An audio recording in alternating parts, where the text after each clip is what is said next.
अस्सलाम वालेकुम, I hope आप लोग ठीक ठाक होंगे। आजकल मैं ज्यादातर अपना टाइम ट्विटर के ऊपर स्पेंड करती हूँ। वहां पर एक कॉज ज्वाइन किया है, रिलीज इमरान रियाज खान के नाम से कॉज ज्वाइन किया है। उसके ऊपर ज्यादातर मेरा टाइम लगता है। वहां पे मैं स्पेसेस के ऊपर जाती हूँ, उनके बारे में बात करती हूँ। इमरान रियाज खान साहब एक जर्नलिस्ट हैं जिनका पॉलिटिक्स से कोई ताल्लुक नहीं है, उनका किसी सियासी जमात से भी कोई ताल्लुक नहीं है। एक जर्नलिस्ट जो होता है वो अपनी सोच में इंडिपेंडेंट होता है, वो अपनी ओपिनियन देता है, और जो इत्तेफाक नहीं करते ऑब्वियसली फिर उनको आग लगती है, वो अनॉय होते हैं, वो पिस ऑफ होते हैं। तो इसमें जर्नलिस्ट का आखिर क्या कसूर है? ऐसा तो नहीं है ना कि अगर आप किसी की राय से इत्तेफाक नहीं करें तो आप जाके उसका कत्ल कर दें, आप उसे ऐसे ही जाके किनिया के अंदर गोली मार दें, या फिर आप उसे किडनैप कर लें और लेके उसे हफ्ज़े बेजा में रख लें और फिर उससे अपनी डिमांड्स मनवाएं। ऐसा तो कहीं पे भी नहीं होता, लेकिन हाँ ऐसा होता है पाकिस्तान के अंदर। तो इसी वजह से मैंने इमरान रियाज खान के लिए ये कॉज को ज्वाइन किया है। आप लोगों में से भी किसी के पास अगर ट्विटर है तो प्लीज आप लोग भी इस कॉज को ज्वाइन करिए, ट्वीट्स करिए, रीट्वीट्स करिए, कोट रीट्वीट्स करिए, और प्लीज उसके अंदर हैशटैग रिलीज इमरान रियाज खान या फिर हैशटैग इमरान रियाज खान यूज जरूर करिए, क्योंकि आपकी आवाज बहुत ज्यादा इंपॉर्टेंट है। मैं शुरू दिन से आप लोगों को क्या कह रही हूँ, अपनी आवाज की ताकत को पहचानिए। हम लोगों को वो ड्रामा याद है जो आजकल चल रहा है, तेरे बिन, आई थिंक नाम है उस ड्रामे का। हम सब ने ही एक साथ देखना शुरू किया था, बड़े शौक से देखना शुरू किया था, लेकिन फिर टुवर्ड्स द एंड जाके ड्रामा निहायत ही फजूल, निहायत ही बकवास हो गया था। उसके अंदर इन्होंने दिखाया प्रोमोस के अंदर कि मैरिटल रेप डाल दिया है। अब जब मैरिटल रेप दिखाया प्रोमोस के अंदर तो ऑडियंस ने शोर मचा दिया, और बिल्कुल ठीक शोर मचाया। ट्विटर के ऊपर लोग पागल हो चुके थे, मैसेजेस कर करके लोगों ने प्रोडक्शन टीम को दीवाना कर दिया था। डायरेक्टर साहब भी बिल्कुल बावले बावले घूम रहे थे इधर उधर।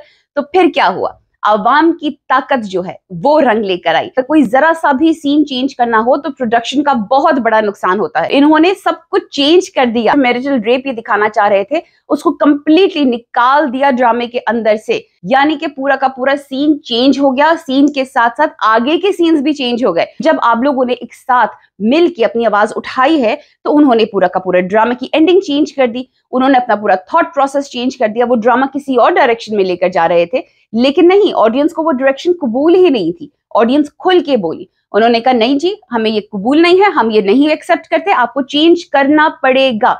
इतना प्रेशर आया, इतना प्रेशर आया कि उन्होंने आखिरकार ऑडियंस की डिमांड को माना, ऑडियंस की आवाज सुनी। इमरान रियाज खान साहब के लिए प्लीज आवाज उठाइए।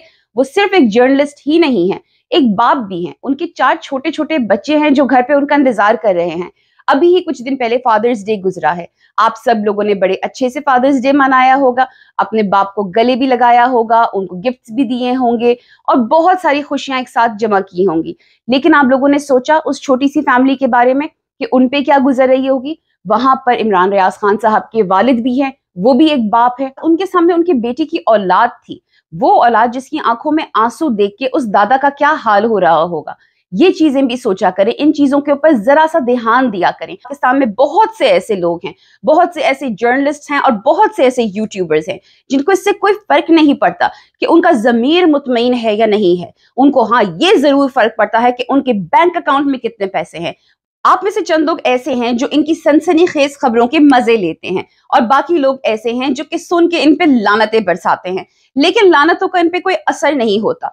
अव्वल तो पाकिस्तान में कोई ऐसा सिस्टम ही नहीं है कि जहां पे इनको रिपोर्ट किया जाए। वहां पे तो पूरा का पूरा मीडिया ही सेंसर कर दिया गया है। वहां पे तो ऐसे लोगों को प्रमोट किया जा रहा है जो झूठी खबरें फैला रहे हैं, बल्कि झूठी खबरों का सिलसिला ही ऐसे लोगों से शुरू करवाया जा रहा है। जनाब, कहा यह जा रहा है जनाब कि इमरान खान साहब ने एक मुहिम चलाई है जिसमें यह कहा गया है कि अपनी जान बचाओ और मुल्क से जिंदा भाग जाओ। अरे भाई, अगर उसने ये मुहिम चलाई होती तो सबसे पहले वो क्यों नहीं भागता? जिस तरह से बाकी सारे लीडर्स जो हैं वो खुद दुम दबा के सबसे पहले मुल्क से बाहर भागे हैं। उन्हें तो अवाम की कोई फिक्र नहीं थी, उन्हें तो अपनी मिनिस्ट्री की, अपने कैबिनेट की कोई फिक्र नहीं थी। उन्होंने ये तो नहीं कहा कि पहले तुम लोग भागो और तुम्हारे पीछे मैं भागूंगा। नहीं जनाब, उन्होंने ये कहा कि सबसे पहले बेटा हम भागेंगे मुल्क से, पहले हम जाएंगे लंदन, पहले हम झूठे डॉक्यूमेंट्स देंगे कि हम बीमार हैं और हम तो निकले यहां से इस अजाब से। उसके बाद तुम लोगों का क्या है? तुम लोग मरो जियो हमारी बला से। लेकिन यहाँ पे इमरान खान साहब हैं जो कि बैठे हैं इसी मुल्क के अंदर, जो कि कहते हैं मैं हर चीज फेस करने के लिए तैयार हूं, मैं कहीं पे भी नहीं जा रहा। कोई मेरे साथ रहे या ना रहे, मैंने कहीं पर भी नहीं जाना है, क्योंकि मेरा तो सब कुछ है ही इस मुल्क के अंदर। तो वो भला क्यों किसी को बोलेंगे कि जाओ तुम लोग मुल्क से भागो? वो क्यों ऐसा कुछ बोलेंगे? भाई अपना दिमाग थोड़ा सा यूज किया करें। लेकिन नहीं, जो ग्रीस का बोट इंसिडेंट हुआ, इतना खौफनाक, इतना दर्दनाक इंसिडेंट जो हुआ, उसका पूरा का पूरा रुख मोड़ के इन घटिया तरीन जलील किस्म के लोगों ने, जो बेगैरती का शरबत पी के बैठे हुए हैं, बल्कि बेगैरती के शरबत पे कुछ लोग पानी घोल के पीते हैं, ये डायरेक्ट पी लेते हैं। गटागट बेगैरती का शरबत ऐसे ही पी जाते हैं ये बेगैरत। उन्होंने सारे का सारा इल्जाम लगा दिया कि बोट के अंदर जितने पाकिस्तानी थे वो सब के सब पीटीआई वाले थे और सारे के सारे डूब चुके हैं। अब पता है क्या होगा? डीएनए भी हो जाएगा। डीएनए में निकल भी आएगा कि B9 को खड़ा हुआ था कोर कमांडर हाउस में खंबा लेके, और पता नहीं क्या क्या ऑल फॉल बकवास करेंगे ये लोग। इनके मुंह से तो जो निकले वो कम है। ये तमाम लोग इसी तरह की न्यूज फैला फैला के आप लोगों को बेवकूफ बनाते हैं, हराम की रोजी रोटी कमाते हैं, खुद भी खाते हैं, अपने बच्चों को भी खिलाते हैं। और कुछ लोग होते हैं हमारे बहुत ही फेमस, बहुत ही मशहूर मूंछों वाले जर्नलिस्ट साहब की तरह, जो कि टोटी खोल के बाथरूम की, जी हाँ टोटी खोल के बाथरूम की, इस तरह की बकवास कर देते हैं और समझते हैं कि कोई फर्क नहीं पड़ता। अवाम बेवकूफ है। जिस तरह से उन्होंने कहा था ना, टोटी खोल के बात करोगे तो ट्रेस नहीं होगे, पता नहीं चलेगा कहां से बात कर रहे हो और पकड़े नहीं जाओगे। ये है इस तरह के लोगों की मेंटालिटी। इस तरह के लोगों की मेंटालिटी को कहते हैं टोटी वाली मेंटालिटी। जी हाँ, बाथरूम की टोटी वाली मेंटालिटी रखते हैं ये तमाम लोग। खैर जनाब, बात हो रही थी इमरान रियाज खान साहब की, तो जी उनको भी बिठा दिया गया उस बोट के ऊपर। उनके बारे में भी कहा गया कि वो भी उस बोट पे सवार थे। अल्लाह ना करे, खुदा ना खास्ता, ये सब बोलते हुए इनकी जबानों को फालिज भी नहीं होता, इनकी जबानें लड़खड़ाती भी नहीं है। अपने चैनल्स के ऊपर ये लगा देते हैं इस किस्म का थंबनेल, जिसे देखकर अगर इमरान रियाज खान साहब की वाइफ देख रही हो, या उनकी बेटी देख रही हो, या उनके घर के कोई भी शख्स देख रहा हो, तो उसका वैसे ही दिल इतना दुखे। लेकिन इन लोगों को क्या परवाह, किसी का भी दिल दुखे इन लोगों की बला से। इनके माँ बाप का तो दिल नहीं दुख रहा, इनके बहन भाइयों का तो दिल नहीं दुख रहा। बात अगर इनके माँ बाप और इनके बहन भाइयों पे आई तो फिर आप देखें इनके जलवे, फिर आप देखिए इनका रंग, एक आएगा और एक जाएगा।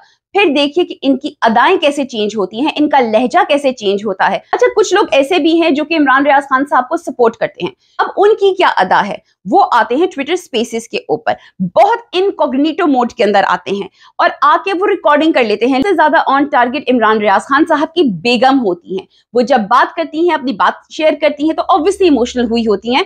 तो ये घटिया लोग जो हैं, ये जिनको मैं कॉकरोचेस कहूंगी हमारे वर्ल्ड के, वो आते हैं, उनकी आवाज को रिकॉर्ड कर लेते हैं और फिर अपने चैनल्स के ऊपर चला देते हैं, बाप का माल समझ के चला देते हैं। बाय द वे, ट्विटर के ऊपर कोई प्राइवेट स्पेस नहीं होती, ओपन स्पेस होती है, कोई भी आ सकता है। लेकिन रिकॉर्डिंग करने के लिए अगर जहां पे मना कर दिया जाए तो वहां पे आपको रिकॉर्डिंग बिल्कुल भी नहीं करनी चाहिए। कीड़े मकोड़े जो हैं वहां पे आते हैं, उनकी बातें सिर्फ सुनने के लिए आते हैं, उस्मान भाई की बातें सुनने के लिए आते हैं, और उसके बाद अपने चैनल्स के ऊपर एज न्यूज चला देते हैं। जो कोई भी इमरान रियाज खान के लिए मेहनत कर रहा है, वो कभी भी आके उल्टी सीधी बकवास नहीं करता। वो हमेशा आपको यही बताएगा कि इमरान रियाज खान से रिलेटेड किसी भी खबर पे यकीन करने की आपको किसी किस्म की भी कोई जरूरत नहीं है। प्लस कि उस खबर का डायरेक्ट सोर्स जो है वो मियां अली अशफाक हो, जो कि इमरान रियाज खान एंड फैमिली के अटर्नी हैं, उनके लॉयर हैं, या फिर उनके भाई उस्मान रियाज खान हो, या फिर उनकी वाइफ का ट्विटर अकाउंट हो, मिसेज इमरान रियाज खान का ट्विटर अकाउंट हो। मैं आपको कोई बात बताऊं, मैं आपको कोई न्यूज बताऊं, बिल्कुल यकीन करने की जरूरत नहीं है।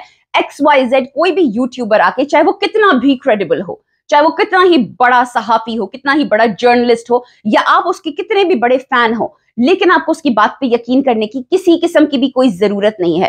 क्योंकि इमरान रियाज खान से रिलेटेड बहुत सारी खबरें हैं जो मार्केट में सर्कुलेट हो रही हैं, या तो करवाई जा रही हैं, या लोग खुद बना बना के बता रहे हैं।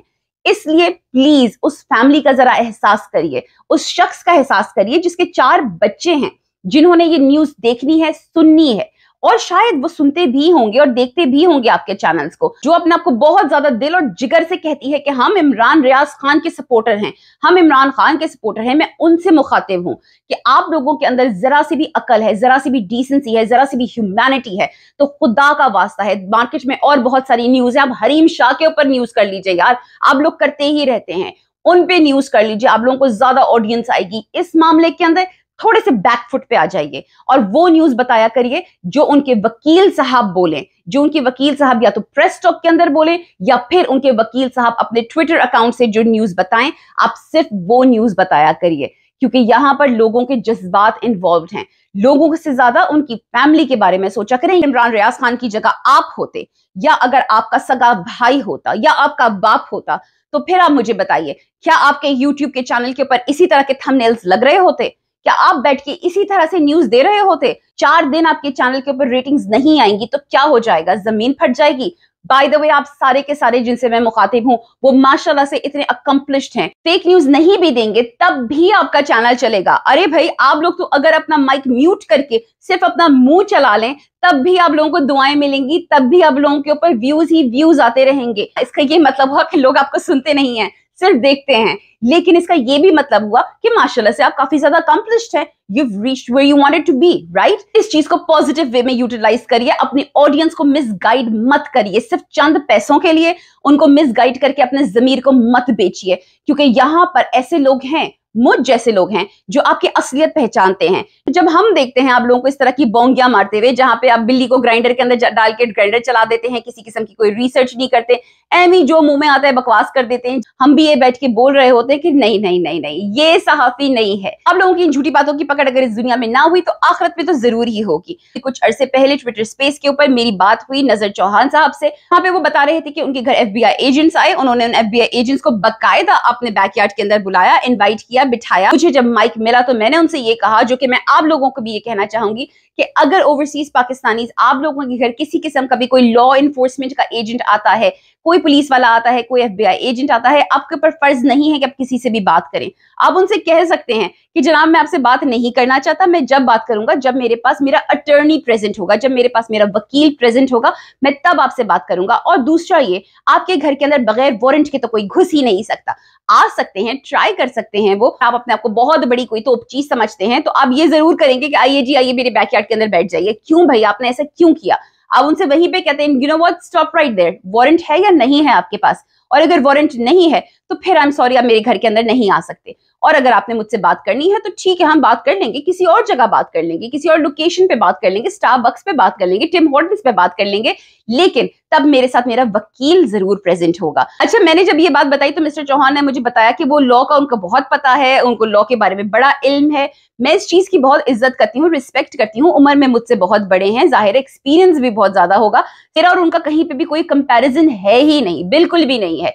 तो मैंने उनको यही कहा कि अंकल मैं आपको रिस्पेक्ट करती हूँ, आपको बेशक लॉ के बारे में पता होगा, लेकिन इस मुल्क के कानून के हिसाब से आपको बात नहीं करनी चाहिए थी। तो उन्होंने कहा अगर मैं बात नहीं करता उनसे तो फिर ऐसा लगता कि मैं गिल्टी हूँ। ये एक सोच है जो लोगों के दिमाग में आ जाती है और ये वैलिड सोच है, हकीकी सोच है ये, कि अगर आपके घर कोई आया है पुलिस वाला या FBI एजेंट आपके घर आया है और अगर आप उसके सवालों का जवाब नहीं दे रहे तो उसे लगेगा आप गिल्टी हैं। खासतौर पे तब जब आप गिल्टी ना हो, खासतौर पे तब जब आपका कोई कसूर ना हो, राइट? आप तो बोलेंगे ना कि भाई मेरा तो कोई कसूर ही नहीं है, मैं हर चीज का जवाब दे सकता हूँ, मेरे पास हर चीज का सबूत मौजूद है, तो मैं क्यों डरूं भाई तुमसे? तुम हो कौन आखिर, किस खेत की मूली हो? मैं तो नहीं डरूंगा तुमसे। तो यही मेंटालिटी नजर चौहान साहब की थी, यही मेंटालिटी बहुत सारे ओवरसीज पाकिस्तानियों की भी होती है कि हम क्यों डरें, जब हम गलत नहीं है तो हमें क्या जरूरत है किसी और वकील के वहां होने की।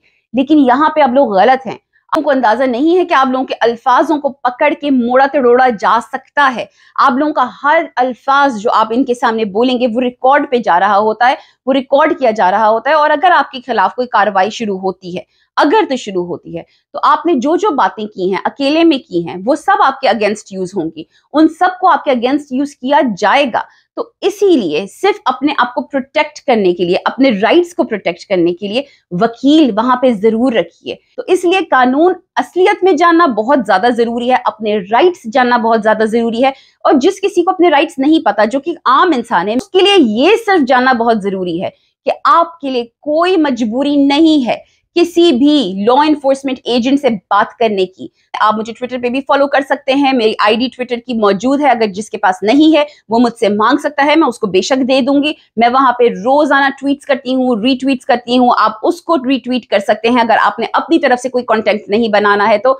लेकिन प्लीज आपसे दरखास्त है, इमरान रियाज खान से रिलेटेड किसी भी खबर के ऊपर किसी भी चैनल से बिलीव करने की कोई जरूरत नहीं है, अनलेस कि उस न्यूज का सोर्स मियां अली अशफाक साहब जो इमरान रियाज खान साहब के वकील हैं, उस्मान रियाज खान साहब जो कि उनके भाई हैं, या मिसेज इमरान रियाज खान जो उनके बेगम हैं, अनलेस कि ये 3 लोग आके आपको नहीं कहते, इन 3 लोगों के ट्विटर अकाउंट से ये न्यूज नहीं आती, या 3 लोग मीडिया पे आके ये बात नहीं करते, आपको इमरान रियाज खान से रिलेटेड किसी भी बात पे यकीन करने की कोई जरूरत नहीं है। Okay guys, with that thought I am gonna go now, take care, अल्लाह हाफिज एंड फी अमान अल्लाह।